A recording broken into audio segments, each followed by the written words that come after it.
Hello viewers, my name is Mr.Adebanjo. I want to welcome you to this video. In this video we are going to be solving together Jamb 2020-2011 mathematics past question. This is to enable the student that will be preparing for Jamb this year to have something to fall back on. We are going to be enlightening you on how to go about solving the mathematics Jamb past questions in this video. In previous video we have solved the Jamb 2010, so I will have explained that thoroughly. So we are going to be explaining Jamb 2011 in this video for mathematics. So before we get it started, please, if you are yet to subscribe to this channel, please click on the subscribe button on the channel right now, so that you'll be notified whenever we post other information on this platform, as you are going to be solving Jamb 2012 after this video. So what are we going to be doing in this video? We are going to be telling you the topic where each of the question originates from.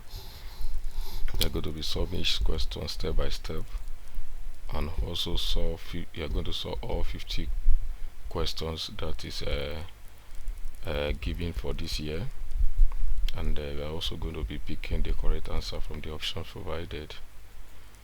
So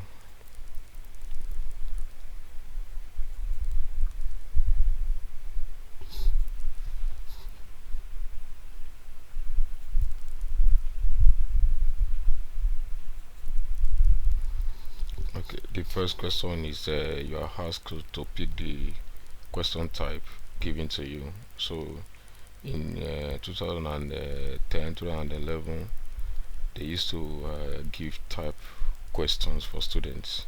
So we have type A, type B, type C and D.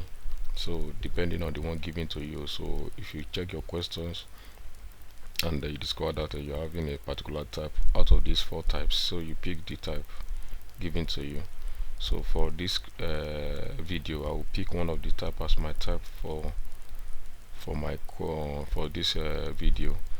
So but in case of yours, you pick the type that is written on the question given to you. So I want to use type C as my own type for the sake of this video. Question number 2 is from binary numbers, is from the number base. Question 2 is from number base, so we have to find the value of Q from this. If 2Q3 base 5 is equal to 77 base 8, this is 2Q, not 2 base Q. So this is a typographical error is here. So 2Q3 base 5 equals 77 base 8. So the best thing is to change both sides to base 10.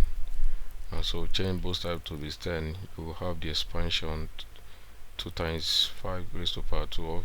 You know that you need to label this number from the back here, 0 1 2 0 1. So then you now expand it, 2 times 5 raised to power 2 plus Q times 5 raised to power 1 plus 3 times 5 raised to power 0 is equals to, you labeled, you tag this one as well, 0 1.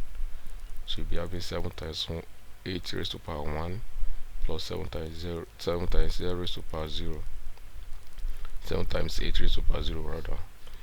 So if you do that, you have 5 raised to power 2 is 25 times 2, that gives us 50. Then 5 raised to power 1 times Q gives us 5Q. 5 raised to power 0 is 1 times 3, that gives us 3, equals to 8 raised to power 1 is 8 times 7, that will give us 56. Then 8 raised to power 0 is 1 times 7, that gives us 7. From there you can simplify further. 5 plus 3 is 53 plus 5Q. 56 plus 7 gives us 63. Then collect the like times. You have 5Q equals to 63 minus 53. So 5Q will be equals to 10, then Q will be equals to 2. So option A is the correct option for question number 2. And don't forget, you are not to exceed 2 minutes, 1 minute tops on each question if you want to meet up. So the third question, you have to simplify this uh,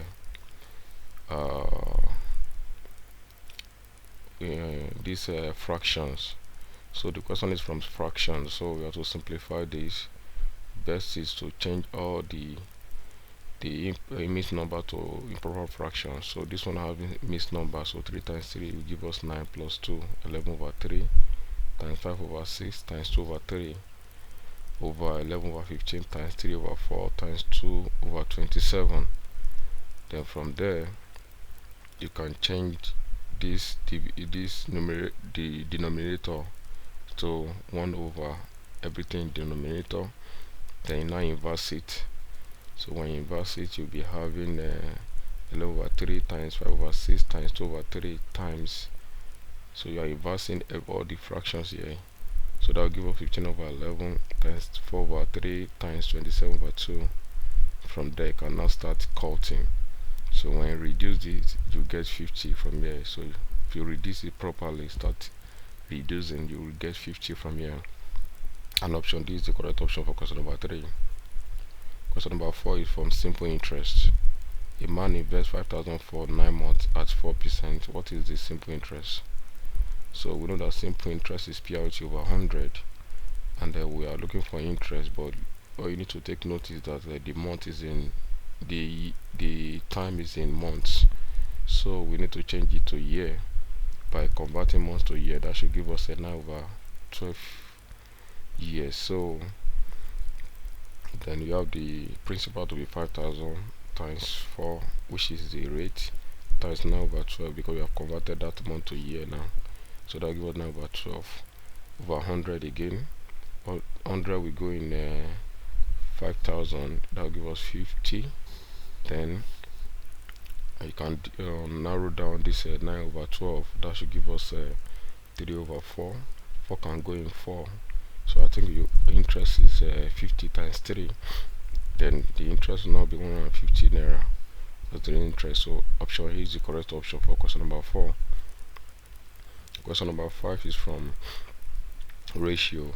If the numbers m, n, and q are in the ratio of 5:4:3, find the value of n 2n minus q by m. Like I said, the question is from ratio. So if these are given in this ratio, so of course we know that ratio means division. So this will be m over n divided by q as well. This is same thing as the 5/4/3. Then from there, let us simplify this. So it means that m is equal to 5, n is equal to 4, q is also equals to 3. So if you substitute that here, so you have 2 times 4, and n is 4 minus 3, which is for q, over 5, which is for m. Then from there, we simplify that further. You have 8 minus 3 over 5, that should be 5 over 5, and that should give us 1. So option C is the correct option for question number 5. Question number 6 is from indices. You have to simplify this, the fourth root of 16 over 81 divided by the inverse of the square root of 9 over 16. So like I said, it's from indices. So if you are smart, you should know that this is talking about the fourth root of 16 over 81, which is 2 over 3. But if you don't understand that, you can change this to index form like this. That will give us 2 over 3 raised to the power 4, because 3 raised to the power 4 give us 16, 3 raised to the power 4 give us 81, then raised to the power 1 over 4 divided by, so we have to inverse this again because of this minus here. So if you invert, that will give us 16 over 9 raised to the power half. So this one is talking about the square root of 16 over 9. So this 4 will take care of this 1 over 4. You have 2 over 3 left, divided by square root of 16 is 4, square root of 9 is 3. Then inverse this so that it can become a multiplication. So you have 2 over 3 times 3 over 4, that will give us 1 over 2. So option B is supposed to be the right answer, but it was written in 12 instead of 1 over 2. Question number 7 is from logarithm. If log 18 base 3 plus log 3 base 3 minus log x base 3 is equals to 3, find the value of x. So like you have to simplify this. This is from logarithm, and we know that log 3 base 3 will give us 1. How many times can you raise 3 to get 3? That is 1. That's meaning of this logarithm. Log 3 base 3 is 1. That will give us a log 18 base 3 plus 1 minus log x base 3 equals to 3. You can rearrange and collect like, and this one will go to this other side. You have a log 18 base 3 minus log x base 3 equals to 3 minus 1, and that should give us log 18 base 3 minus log x base 3 equals to 2. We can apply the law of logarithm to this left hand side. That should give us a log 18 divided by 3 base 3. Log 18 divided by x base 3 equals to 2, and the meaning of this is how many times can we raise 3 with these 2 to get 18 over x. So that will be 18 over x equals to 3 raised to power 2, and that will be 18 over x equals to 9. 9x equal to 18. If you cross multiply, 18 will be x equal to 2. So option B is the correct option for question number 7. Question number 8 is from sword. We have to rationalize this sword, and we know that if you have to rationalize a sword like this, you have to find the conjugate of the denominator, which is 3 plus sword 5. You know, easy to multiply up and down. So that is what you have done here. You have used the conjugate of this denominator, which is 3 plus sword 5, to multiply up and down. Then you now open this bracket. If you open the bracket, 2 times 2 give us 6. 2 times sword 5 will give us 2 sword 5 minus 5 sword minus sword 5 times 3 give us a minus 3 sword 5. The minus sword 5 times sword 5 will give us a minus 5 over, this is a difference of 2 squares, so you don't need to expand normally. You can use difference of 2 squares here, so 3 square minus sword 5 squared. So 6 minus 5 will give us a 1. Then that will give us 1. Then 2 sword 5 minus 3 sword 5 will give us a minus sword 5. That will give us a 9 minus 5. So that should give us a 1 minus sword 5 over 4. So I think option B is the correct option for question number 8. Question number 9 is still on sword. You have to simplify this, and if you look at this, you can see that there is also a difference of 2 squares, so 2 plus 1 over sword 3. So 2 minus 1 over sword 3. So you can use difference of 2 square here to simplify this. And if you remember difference of 2 square very well, you know that that should give us a sword 2 squared minus 1 over sword 3 squared. And if you do that, what would that give us? Sword 2 squared give us 2. Then minus 1 over sword 3 squared will give us 1 over 3. If you find the LCM there, that should give us a 6 minus 1 over 3, and that will give us 5 over 3. So option B is the correct option for question number 9. Question number 10 is from set theory, and that is Venn diagram. So we have to, from the Venn diagram above, the complement of the set P intersection Q is given by. So you have to find the complement of P intersection Q. The value of P intersection Q is C. So we are now finding its complement. So that means C is not part. So the element that is in P intersection Q complement will be A, B, D, and E, except C. So P intersection Q is C. So that means P intersection Q complement will be element that is in the universal set, but not in intersection P intersection Q. So those elements are A, B, D, and E. So that means option A is the correct option. Question number 11 is from the permutation and combination. Rahel has 7 different posters to be hung in a bedroom, living room, and the kitchen. Assuming she has planned to take at least a poster in each of the 3 rooms, how many choices does she have? So This is this is from permutation and combination, but it's exactly from permutation. So she could have done it p factorial, sorry, p permutation 3 will be the answer. That should give us p permutation 3. But you can also do it this way. In the first room, she will arrange it in 7 different ways. So she would arrange it in different 7 different ways. Then the second room, she could arrange it in 6 different ways, and the third room she could arrange it in in the kitchen she could arrange it in the 5 ways.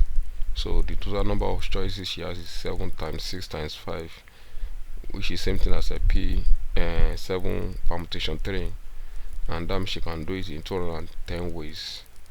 So which is option D for question number 11. Question number 12 is from subject formula. You have to make R subject of the formula T is equals to KR squared plus M over 3. So you have to make R subject of the formula.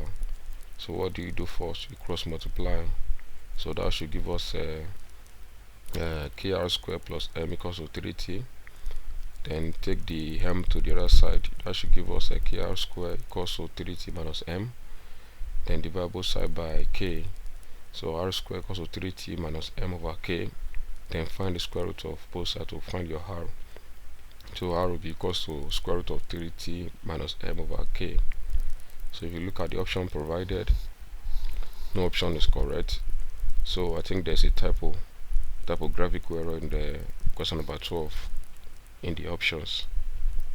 Question number 13 is from the polynomial. You have to find the remainder when this s cube minus 2s squared plus 3s minus 3 is divided by s squared plus 1. So if you do that, then you are going to use the long division. The dividend is s cube minus 2s squared plus 3s minus 3, while the divisor is s squared plus 1. So s squared in the s cube will give us x, then s times s squared will give us s cube, then s times plus 1 will give us x. So this one does not have this s squared does not have something to remove from it, so you can also write it as 0 s squared. 0 s squared means 0, so just to make it look like this from this to just to make it look like this, so that I can easily subtract. So subtract it from this one. S squared minus s, sorry, s cube minus s cube give us 0. Then minus 2s squared plus minus 0s squared also will give us a minus 2s squared. Then 3x minus x will give us 2x. So also you go again, s squared in minus 2s squared will give us minus 2. Then minus 2 times s squared will give us a minus 2s squared. So also to make this one also look like this as well. So minus 2 times 1 will give us a minus 2. I can now write plus 0x there, because plus 0s is same thing as 0. So also subtract. So this one will turn to plus. So minus 2s squared plus 2s squared will give us 0. 2s minus 0s will give us 2x. Then plus 2. So this one is plus 2 because minus times minus 0 will give us a plus. Then you are left with this constant minus 3 will come down. So s squared cannot go into x, so that means just simplify this. 2s plus 2 minus 3, that should give us a 2s minus 1. So that means this is the remainder when you divide this by this. And option A is the correct option for question number 13. Question number 14, you have to factorize this you also factorize completely 9y squared minus 16x squared. As you can see that this is a difference of 2 squares, so this can be written as 3q squared y squared minus 4 squared s squared. This is a difference of 2 squares. So remember that when you have a squared minus b squared, that should give us a plus b into a minus b. So definitely this will also give us it will give us 3y plus 4x into 3y minus 4x when you factorize it using difference of 2 squares. So if you look at the option provided, I think option option I think option D is the correct option for question number 14. Question number 15 is from the solve x and y expected in the simultaneous equation. Minus 2x minus 5y equals to 3 and x plus 3y equals to 0. So this simultaneous equation now, two linear simultaneous. You have to solve these two linear equations simultaneously. So the first equation is minus 2x minus 5y equals to 3. Second equation is x plus 3y equals to 0. So we can eliminate, try to use elimination methods. So I'll multiply equation 1 by 1 and equation 2 by 2. So that should give us a minus 2x minus 5y equals to 3. Then s 2x plus 6y equals to 0. Then we can now add equation 1, this equation and this, we can add it together. So minus 2x plus 2x give us 0. Minus 5y plus 6s, so plus 6y rather, will give us y. 3 plus 0 is 3. So that means y is equal to 3. Then you can put this one in equation 1 and equation 2 to find x. So put y equals to 3 in equation 2. So that means we'll be having x plus 3, y is 3 times 3 equals to 0. So s plus 9 equals to 0, s will be equals to minus 9. So therefore, if you put our answer in terms of s comma y, that means the answer will be 3 comma minus 9. That means option D is the correct option for question number 15. Question number 16 is from variation. If x vary directly as square root of y and s is equals to 81 when y is equals to 9, find x when y is equals to 1 over 7 over 9. So like I said, the question is from variation. X varies as square root of y. Change it to equation by introducing a constant k. So you have x is equals to k multiplied by square root of y. So s is 81, put that there equals to k. Y is 9, so you have square root of 9. So from there you can divide both sides by square root of 9. Sorry, square root of 9 is 3. Then divide both sides by 3, you have k to be equals to 27. Then you're now given, you have to find the value of x when y is 1 over 7 over 9. So return that into this equation. You have s is equals to, our k is 27 times the square root of y, which is square root of, if you change this one to improper fraction, you have 9 times 1 is 9 plus 7, that gives us 16 over 9. So square root of 16 is 4, square root of 9 is 3, so we have 27 times 2, 4 over 3. 3 here 1, 3 here 9, 9 times 4 is 36. So x will be going to be 36, and option D is the correct option for question number 16.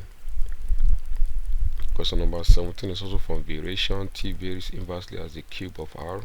When r is equal to 3, t is equal to 2 over 81. Find t when r is equal to 2. So t varies inversely as a cube of r. Changes to an equation, introduce a constant t equals to k over r's cube. So from there you have been given the value of r to be 3 and the value of t to be 21, 2 over 81. So you have 2 over 81 equals to k over 3 cube. So from there you have a 2 over 81 equals to k over 27. So you can cross multiply from there. K will multiply 81, you have 81k. 2 times 27 will give us 54. Divide both sides by 81, so you have 54 over 81. If you reduce that, that will give us a 2 over 3, because 27 can go in up and down. So the value of k constant is 2 over 3. So you have to find t when r is 2. So return that into this equation as well. You have t is equals to 2 over 3, which is k, over 2 raised to power 3, which is for r cube. So that gives us 2 over 3 over 8. And if you simplify this should give us a 2 over 3 times 8 as well. Then t will be equals to 1 over 12. So because 2 can go in 8, 4, that will be 3 times 4 is 12. So t will be 1 over 12, and option B is the correct option for question number 17. Question number 18 is from inequalities. But which of the following diagram represent the solution of the inequalities? Y less than or equals to x minus 2 and y greater than or equals to x squared minus 4. So this is the linear inequalities of two variables. This is the quadratic inequalities of quadratic equation. So from there, first simplify this, because if you look at the options, all of them look this very similar. So for these linear inequalities, you can simplify. When x is 0, y will be less than or equals to minus 2. Then when y is equal to 0, you'll be having 0 less than or equals to x minus 2. Then we'll be having minus s less than or equals to minus 2. Divide both sides by minus, the inequality will change. You'll be having s greater than or equals to 2. Then for the quadratic, you have a y greater than or equals to x squared minus 4. This is the difference of two squares. So you'll be having y is less than or equals to x minus 2, x plus 2. So from there, we know that our y is going to, our s is going to be, when our y is equal to 0, our s is going to be less than or equals to 2 minus 2, and greater than or equals to 2. So from there, of course, all of them represent the curve represent in the quadratic. All the curve represent the quadratic properly. From minus 2, s is minus 2 to s is plus 2. But if you look at the linear, we can see that the linear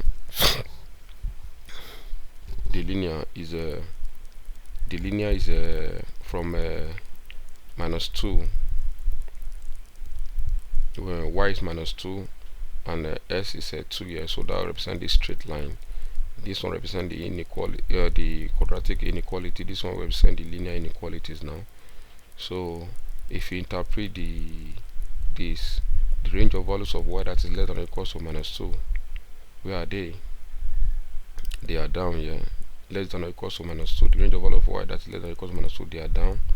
So then the other part, the range of values of x that is greater than or equals to 2, where are they are here.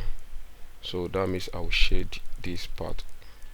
So that means this part is the one that represents the inequalities. So this is not correct, this is not correct, rather this is correct as well. So we have to solve these inequalities as well, because the question is also from inequalities. So but this is linear inequalities now.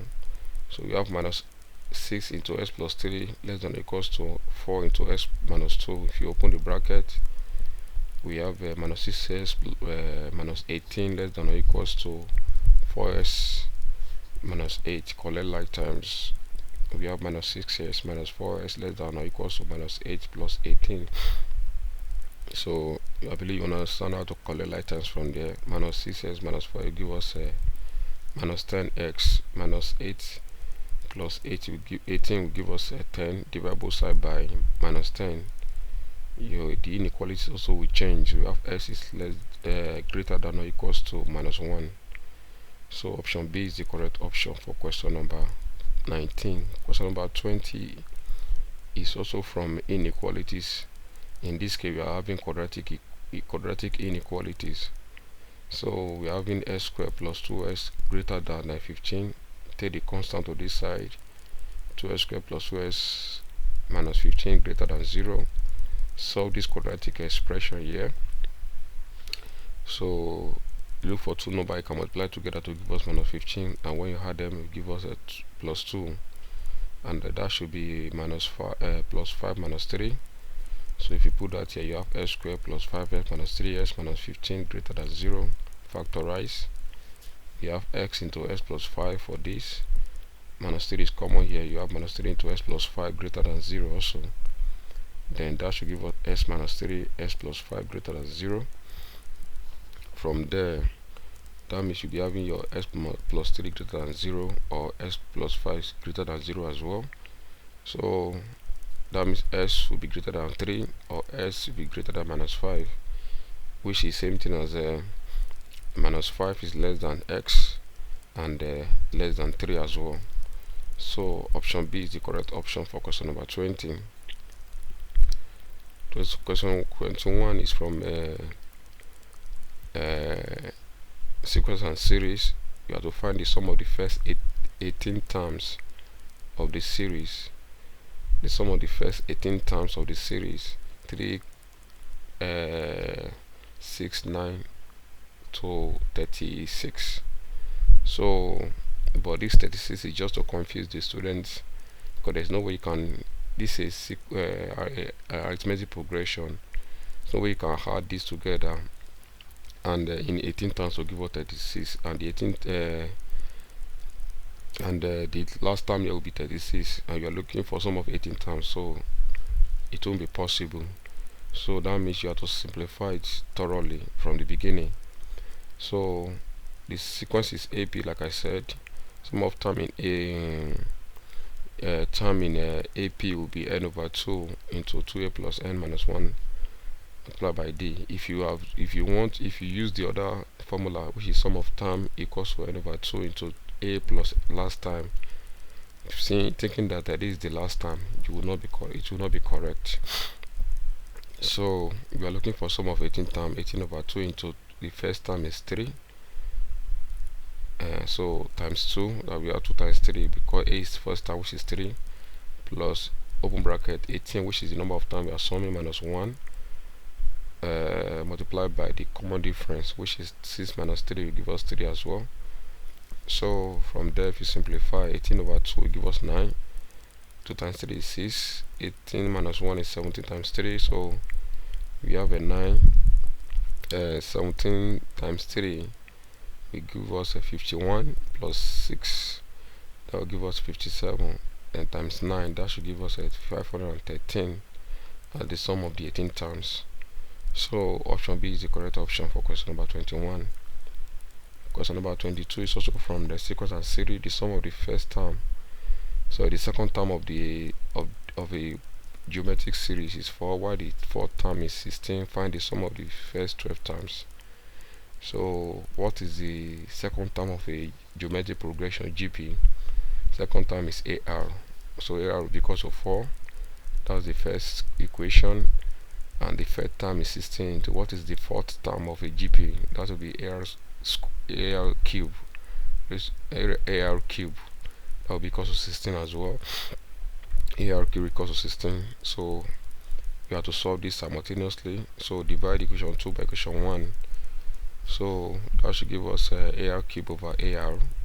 A will take care of AR, will take care of R cube. That will give us R square equals to 16 divided by 4, give us 4 as well. So to find our R, find the square root of both sides. That will give our R will be equal to 2.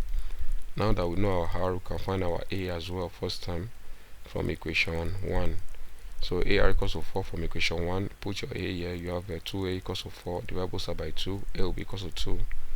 We know the first time. We know the common common ratio. Now we have to find the sum of the first 5 times, and we know that summing terms together in GP has a 3 formula. You have when a constant ratio is greater than 1, and when it's less than 1, and sum to infinity.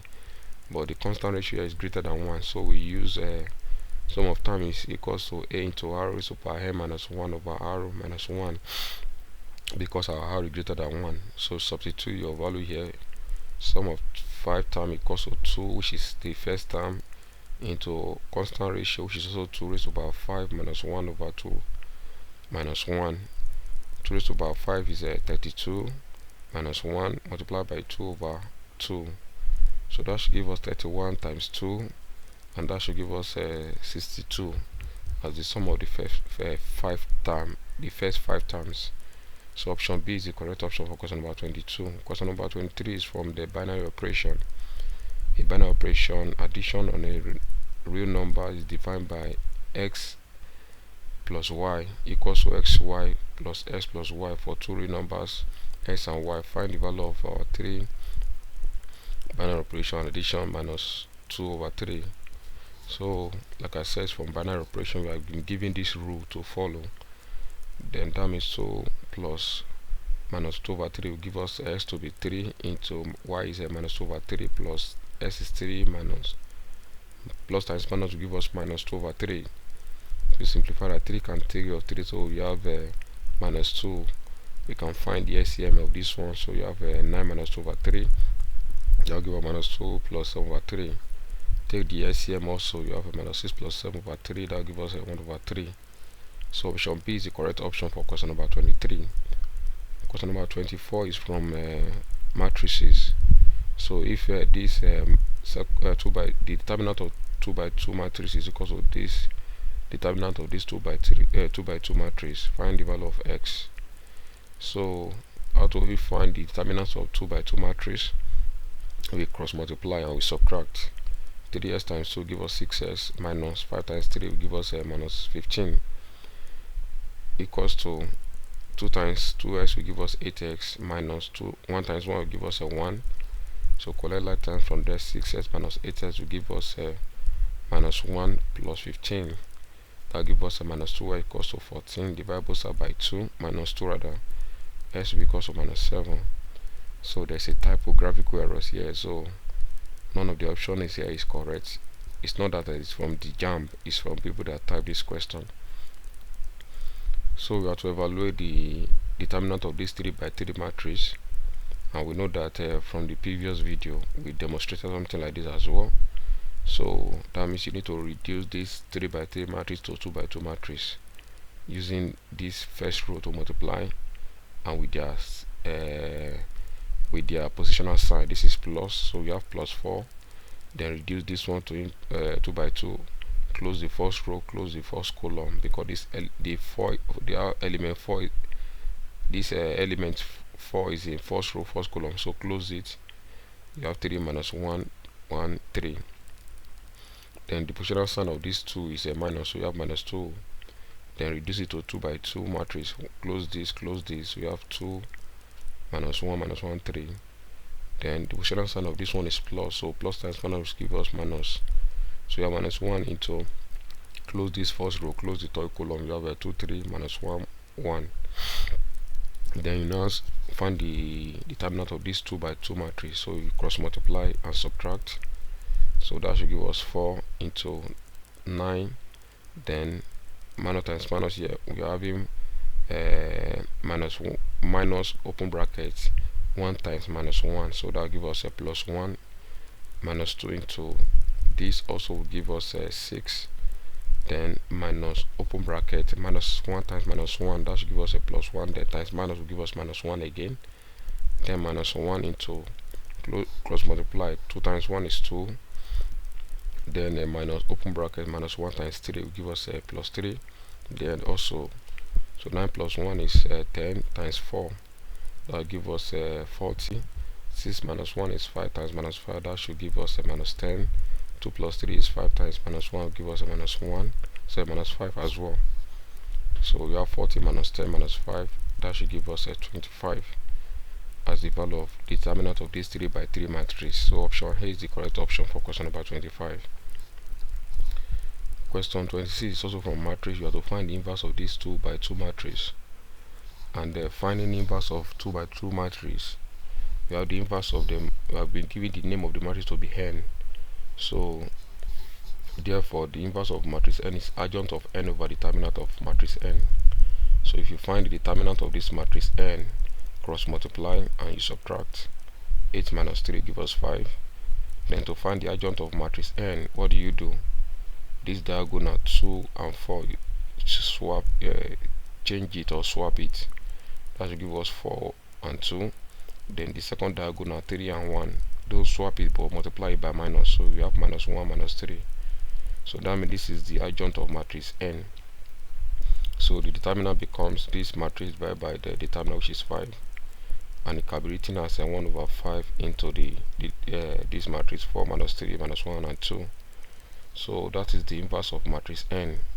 And if you can see, I think option B is the correct option for question number 26. 27 is from the polygon. What is the size of each interior angle of a 12-sided regular polygon? So we know that each interior angles of regular polygon is calculated by n minus 2 multiplied by 180 over n, and we know the side of the, so where n is the side of the polygon, so the side is 12, so put it there. You have 12 minus 2 into 180 over 12. That should give us a 10 multiplied by 180 divided by 12, and that should give us 150 degrees if you simplify. Option B is the correct option for question number 27. Question number 28 is from plane measuration. Measuration of plane shape. A circle of perimeter 28 is open to form a square. So what is the maximum possible area of the square? So that means the perimeter of the circle is same thing as the perimeter of the square. So perimeter of the square is 4L, where L is the side of the square because all sides are equal. So that means the perimeter is 28 equals to 4L. L will be equals to 28 divided by 4, that will give us 7 centimeters. So if a side of the square is 7 centimeters, we have to find the area. Area of a square is L square. So 4 square will give us L 7 square will give us 49 centimeters square as the area of the square. Option B is the correct option for question number 28. Question number 30. A solid metal cube of size 3 centimeter is placed inside a rectangular tank of dimension 3, 4, 5 and 5 centimeter. Was what volume of water can the tank now hold? So a cube is placed inside a rectangular tank. So of course this question is from the measuration of solid shape. So we can find the volume of the cube, find the volume of the rectangle, then subtract the volume of the rectangle of the cube. Subtract the volume of the rectangle from that of the cube. That will give us the volume of water that the tank can hold. What volume of the water can the tank hold now after placing the cube inside the rectangular tank? So the volume of a cube is L cube. So that means the volume we are given the the dimension of a cube is 3. So we have 3 cube equals to 27 centimeter cube. Then the volume of the tank will be length times breadth times height. So that should give us 3 times 4 times 5. That gives us a 60 centimeter cube. So the volume of the water that will be displayed when you place this cube inside this tank is 60 minus 27, and that should give us 33 centimeter cube. So option B is the correct option for question number 30. The question number 31 is from construction. The perpendicular bisector of a line xy is the locus of the point. So when you have a line xy and you're looking at the perpendicular bisector, that's the line that will divide that straight line xy into 2 equal half. So the perpendicular bisector of a line xy is the locus of a point that will divide that xy into 2 equal points, so which is equidistant from the point x1, which is the line that is equal distance from x to y. So option D is the correct option if you read through this option given to us. So option D is the correct answer there. Question number 32 is from the coordinate geometry. The midpoint of P is x. The midpoint of P having coordinate of x and y, and Q is 8, having coordinate of 8, 6.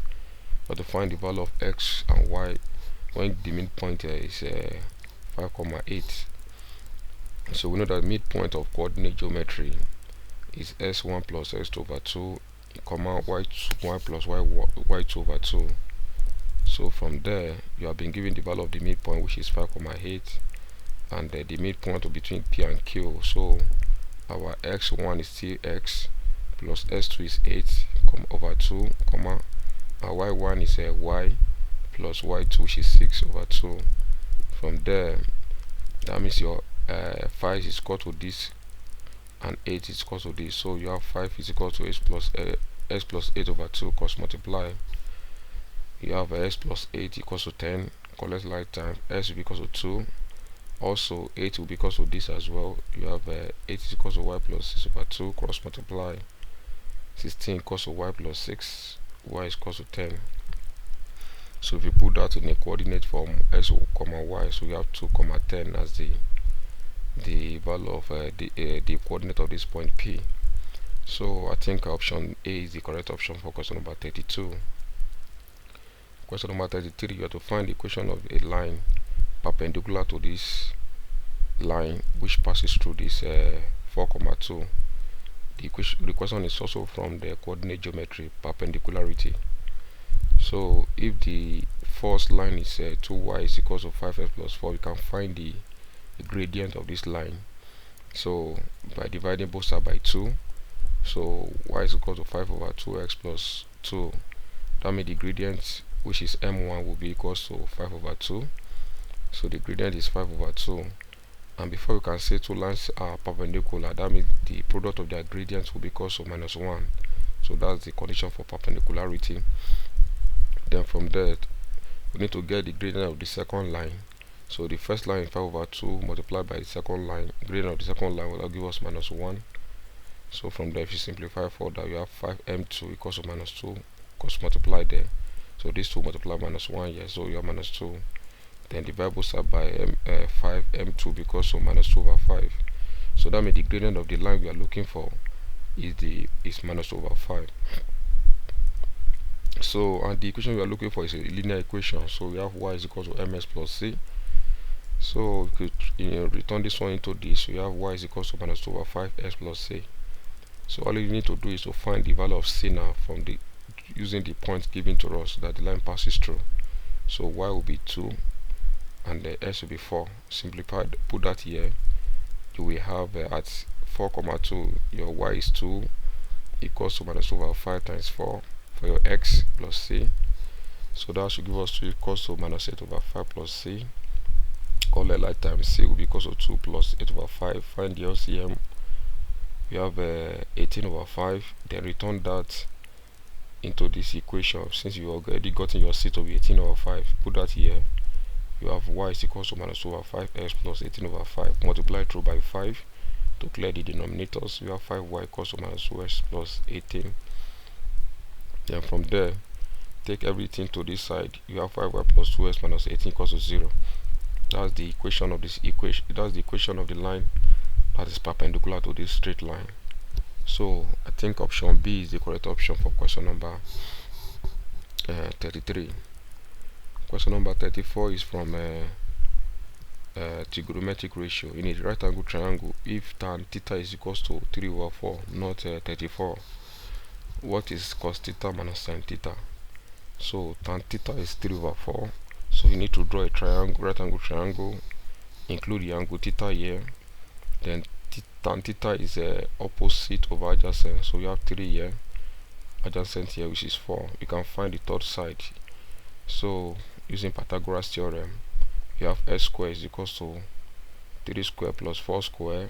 S squared equals to 9 plus 16. That gives us 25. Square root of 25 will give us the value of x to be 5. Therefore, cos theta minus sin theta will be, cos is adjacent over hypotenuse, that will be 4 over 5, minus sin is opposite over hypotenuse, which is 3 over 5. If you find the LCM, that will give you us 4 minus 3 over 5, that will give us 1 over 5. Option C is the correct option for question number 34. Question number 35 is from bearing. A man walks 100 meters due west from point S to Y. He then walks 100 meters due north to point Z. Find the bearing of S from Z. So this is the location of the person now at point X. He now walks 100 meters to point Y due west. Now this is the west of X. So we move this way 100 meters, then to point Y. So this is the location of point Y. Then also move 100 meters away due north to Z. So also move 100 meters to point Z. Then 100 meters is here. Then we can join point Z to point X.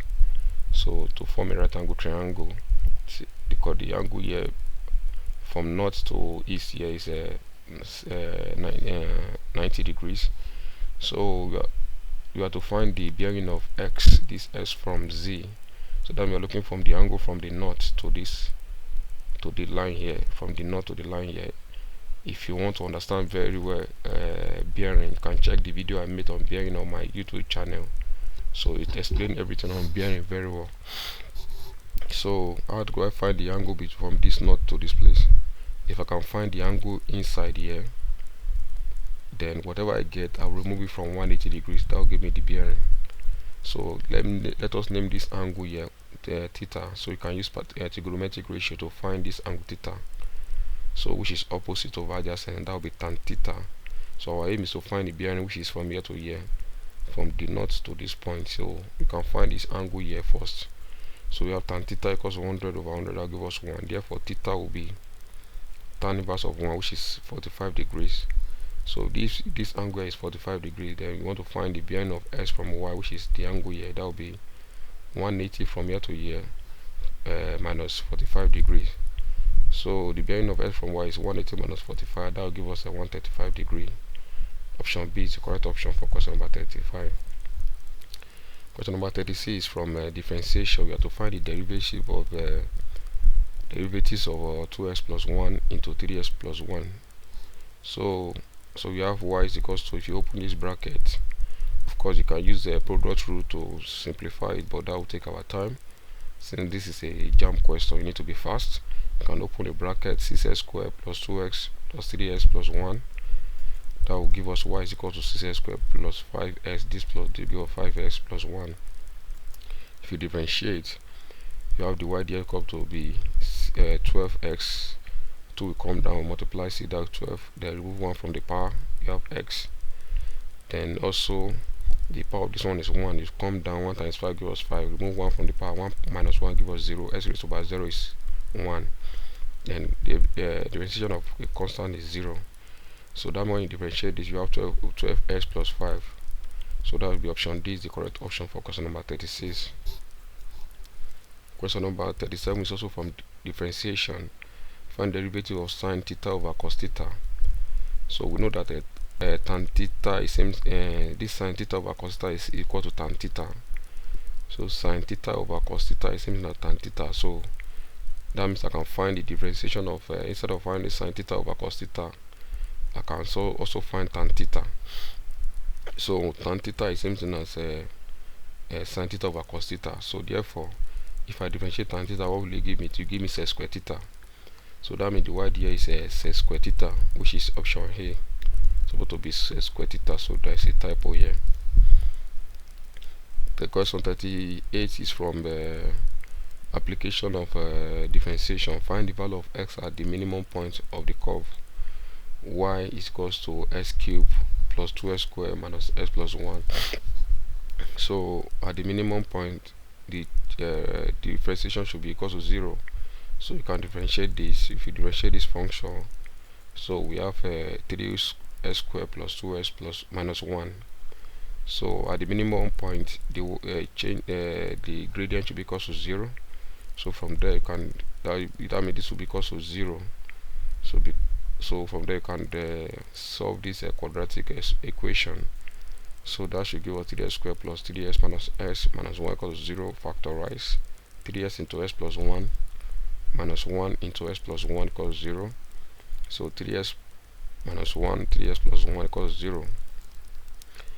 So each of them is equal to 0. So x will be equal to 1 over 3 or s equals to minus 1. So option here is the correct option for question number 38. Now you have to, this is a question is from integration. You have to find the integral of 3 minus 2x ds with the boundary from 1 to 0.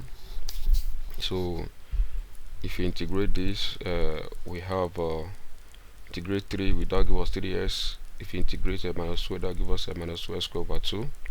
2 we take care of 2. We have 3s minus s squared from 1 to 0. So put the limit. So you have 3 into 1 minus 1 squared minus put 0. Also you have 3 into 0 minus 0 squared. So that will give us 3 minus 1 here. Everything here is 0. So that will give us 2. Option C is the correct option for question number 39. Question number 40 also is from integration, and in this case this is you have to integrate this function of function cos 4x dx. So how do you integrate? You have to integrate this one by substitution. Although there's a shortcut for this, I can differentiate this. That should give me 4, and that 4 will come down. Then when it come down, what do? I will now integrate cos whatever I'm having here. So that will give us minus sine. When I integrate cos, that should give me sine x. So that means I'll be having 1 over 4 sine 4x plus k as the constant.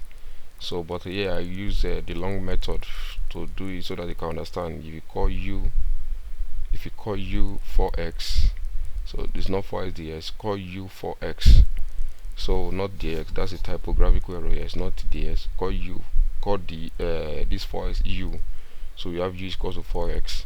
Differentiate u with respect to x. That du ds equals to 4. Then from there you can find ds from there. So ds will be du over 4. Then return that here. You have integral of cos u times ds is du over 4 du dx.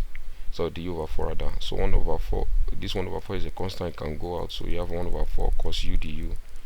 If we integrate cos u, that gives us sine u plus k. Don't forget our u is 4x.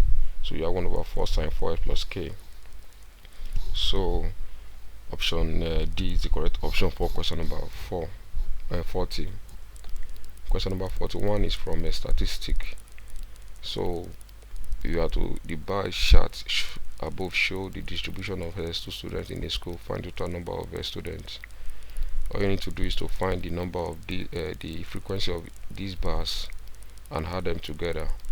That will help us to find the number of students in that class.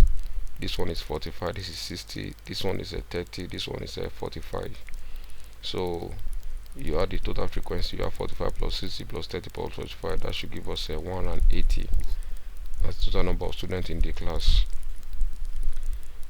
Question number 43 is a word problem. The sum of 4 consecutive integers is 34. Find the list of these numbers. So 4 consecutive numbers. So 4 consecutive numbers. You have 1, 2, 3, 4, 5. 1, 2, 3, 4. I can say 2, 3, 4, 5. I can say 5, 6, 7, 8. So then, since we don't know the number, you can say the first number is x. The first number is the second number will be s plus 1. Third number will be s plus 2, and the fourth number will be s plus 3. And if you sum them together, let's say it's 34. If you sum them together, collect the like times, you have s plus s plus s plus, that gives us 4x. 1 plus 2 plus 3 give us 6 equals 34. Collect like times, 4 is equals to 34 minus 6. 4 is equals 28. Divide both sides by 4, s will be 7. So s is 7, which is the least of the 4 consecutive numbers. So the next one will be 8, second one will be 9, next one will be 10. So but the least among them is 7. So option A is the correct option for question number 43.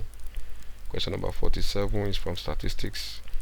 From the table above, find the median and the range of the data respectively. So the median is gotten from addition of the frequency together plus 1 divided by 2. That will give us the position of the median. You cannot get here. So 1 plus 4 plus 8 plus 2 plus 5. I think that should give us 20. So yes, 20. So the median will be 20 plus 1 over 2. That gives us 10.5 as the position. So start adding it together. I think 10 will fall here. So 10 will fall here. So that means one of the 2 here is the median. So the median will be 2. Then the range is the highest number from the smallest number. The highest number here is 5 from the smallest, which is 0. So we have 5 minus 0. That will give us 5. So that means the median will be 2 and the range is 5. So I think there's a typo here. So that is the solution for that question. Question number 45 is also from the statistics. You have to find the mode above distribution. So this is the group data with the class intervals. So what do? You use the formula to find the mode. And there was the formula of finding mode in group data like this. You have the L1, which is the lower class boundary of the mother class, plus open bracket change in 1, which is the frequency of the mother class minus the frequency before the mother class, over the same thing here is here, plus change in 2 is the frequency of the mother class minus the frequency after the mother class multiplied by the class size. So where is the class size? The mother class. Now the mother class is the class with the highest frequency, which is this class here. So the highest frequency here is 5, so that means the mother class. So the lower class boundary of this, that will be 6 minus 0.5, that will give us a 5.5. Then plus open bracket change in 1 is the frequency of the mother class, which is 5 minus frequency before, that will be minus 2, over the same thing is here, plus change in 2 is the frequency of the mother class minus frequency after, which is 5 minus 3 multiplied by class size, which is 3. 3 minus 0 is 0, or 5 minus 2 is 3 as well. So that's the class size. Simply divide that for that 5.5 equals to 3 over 3 plus 2 multiplied by 3. So that should give us 3 times 3 give us 9 over 5. Then if you simplify that further, that should give us 7 approximately. So option D is the correct option for question number 45. Question number 46 is also from the statistics of you have to find the standard deviation of this distribution. So we know that we need to get the mean for this distribution first before you can find the standard deviation. So we are given the intervals. From the interval you can get the value of our x, because if you want to find the mean of a group data, you have summation fx over f over summation f rather. So but we don't have our x, but we have our f, so we need to get our x. We can get that from the class interval. Add 3 plus 5 together divided by 2, that's 8 divided by 2 give us 4. 6 plus 8 is 14 divided by 2 give us 7. 9 plus 11 is 20 divided by 2 give us 10. So we will be given the frequency to be 222, and that will add up to 6. So fs will give us 4 times 2 8, 7 times 2 is 14, 10 times 2 is 20. Sum it together, that will give us the mean to be summation of fs over summation f, that will be 42 divided by 6, that will give us 7. Then to find the standard deviation of this group data, we have a summation fx into deviation squared over summation f, and deviation is s minus x bar. Our mean is the x bar, and this is our x. So to get x minus x bar, not x minus x, s minus x bar. So there's a typographical error here, s minus x bar. So you have 4 minus 7, that will give us minus 3. 7 minus 7 is 0. 10 minus 7 is 3. So then you square the deviation. If you square this, 9, you have 0, you have 9. So if you multiply it together, so you multiply this by frequency, f multiplied by this, you have multiplied this one by frequency, you have 2 times 9 is 18, times 0 is 0, 2 times 18 is 2 times 9 is 18 rather. Then sum it together, you have 36 divided by frequency. So that should give us the square root of 5 approximately. So that will give us square root of 5 point something, so approximately to 5. So option here is the correct option for question number 46. Question number 47 is from permutation. In how many ways can this letter of the word elation be arranged, since no letter is repeated? So that should give us a 1 2 3 4 5 6 7 factorial. So that can be arranged in 7 factorial ways. So that will be option B. So since no letter is repeated, they all appear once. So that means that gives us 7 factorial. Question number 48 is also from what's it called? Permutation. In how many ways can 5 people sit around a circular table? So that should be n minus 1 factorial. So number of people that are there are 5 minus 1 factorial. So that will give us 4 factorial, and that should give us 4 times 3 times 2 times 1. That should give us 24 ways. So 49 also is from the probability. Probability that a number picked at random from a set from the set 43, 44, 45 to 60 is a prime number. So you need to get the list of this number from 43 to 60, then pick out the prime number that are there. So the prime number in from 43 to 60 is 43, 47, 53, 59. So then we have 4 prime numbers there. So if a number is picked from here from random, then out of how many digits we have here? I think we have 18 digits. So that will be 4 out of 18. So if you now read this down, that should give us a 2/9 as the probability of picking a prime number from this here. So that should give us 2/9, and option C is the correct option for question number 49. Then the last question for this Jamb 2011 mathematics question is from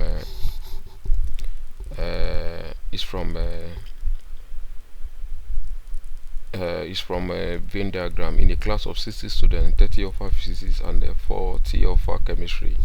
If a student is picked at random from a class, what's probability that the student offer both subjects, physics and chemistry? So this is a Venn probability, but related to Venn diagram. So, but instead of drawing the Venn diagram, you can use the formula for finding solving Venn diagram in 2 subsets, since no student is idle. So we have a number of P union C, where P is representing physics and C representing chemistry, equals to number of physics plus number of chemistry minus number of physics union chemistry.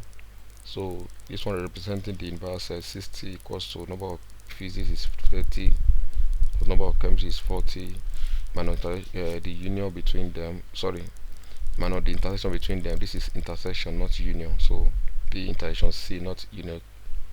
P intersection this is intersection, so correct that, because that's what we are really looking for. We are looking for what's the probability that the student offer both physics and chemistry.